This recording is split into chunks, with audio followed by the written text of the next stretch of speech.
Voici l'huile d'entretien en spray de ces blanchons qui va nous permettre d'entretenir le parquet tout au long de sa vie et éventuellement de faire des rénovations. Ici, nous avons un parquet que nous avons nettoyé au préalable avec le savon d'entretien pour parquet blanchon. Il était sans aucun entretien depuis plusieurs années. Le savon l'a déjà parfaitement dégraissé et nettoyé. Nous allons donc maintenant appliquer l'huile d'entretien. Pour cela, le spray, ce produit est aussi disponible en bidon de 1 litre, le spray et le balai microfibre. Je prends mon spray, je vaporise à quelques centimètres du sol une quantité d'huile, puis avec le balai microfibre, je vais faire pénétrer et étaler l'huile. Immédiatement, mais vraiment en un seul geste, on voit très bien que le parquet est nourri et il va retrouver toute sa beauté naturelle en un seul geste. On aura tout simplement ensuite à répéter l'opération dans toute la pièce. On va faire de très fines couches, ça ne sert à rien de trop charger le parquet, une simple fine couche d'huile va suffire. Le résultat est tout simplement sous vos yeux.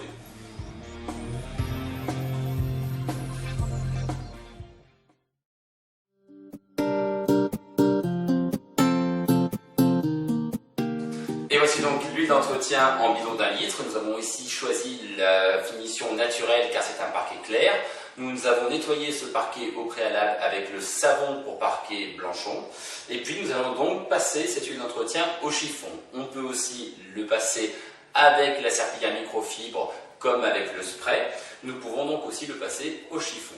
Donc tout simplement, nous avons ici le parquet qui a déjà reçu le traitement en spray. Voici ici une partie du parquet du showroom qui a juste été nettoyé, un parquet qui n'avait jamais eu d'entretien auparavant. Vous allez voir que sur un parquet qui a plusieurs années, qui a subi beaucoup d'agressions, on va le renourrir et lui redonner sa beauté. Chose essentielle pour tous les produits, bien secouer pour bien mélanger les composants du produit. Voilà, c'est un produit qui n'a pas d'odeur, qui est très agréable à passer. J'ouvre, je vais mettre juste une petite quantité d'huile, voilà. Et puis je vais tout simplement l'étaler avec mon chiffon. Je peux aussi éventuellement l'étaler au spalter. D'abord, c'est tout à fait possible. Donc j'étale, je vais renourrir par un simple geste le parquet. La couche peut être très fine, donc on peut vraiment tirer le produit.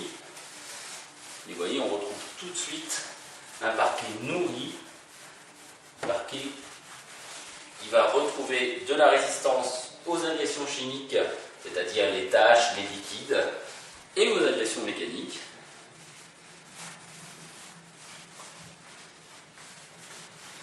Le moins qu'on puisse dire, c'est que le parquet parle de lui-même. On peut voir ici la différence entre la partie rénovée et la partie non rénovée. Alors ce produit ne va pas effacer les rayures. Une rayure dans un parquet, c'est une rayure. Donc si on veut effacer les rayures d'un parquet, on va utiliser un abrasif fin pour pouvoir revenir légèrement au bois et rehuiler derrière. Ce sera l'occasion d'une autre vidéo. Nous vous montrerons comment effacer une rayure comme celle-ci.